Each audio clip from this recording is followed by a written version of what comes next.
Саламатсыздарбы, мекендештер. Менин атым Өмүркан, 33 жаштамын.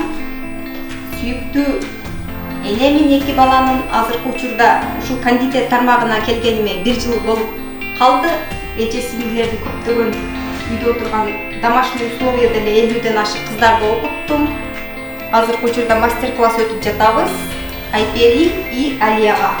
Всем привет! Меня зовут Алия Охот, мне 10 лет. Мы сейчас будем готовить торт. Когда я вырасту, я стану бизнес-леди. Всем привет! Меня зовут Айпери. Я очень люблю дома готовить. Я сейчас буду учиться готовить торт. И пусть моя мама будет наслаждаться этим тортом. Ну, скорее всего, я начнусь. Анда баштардык ишибизди бисмилла деп сиздерге көрсөтүп беребиз.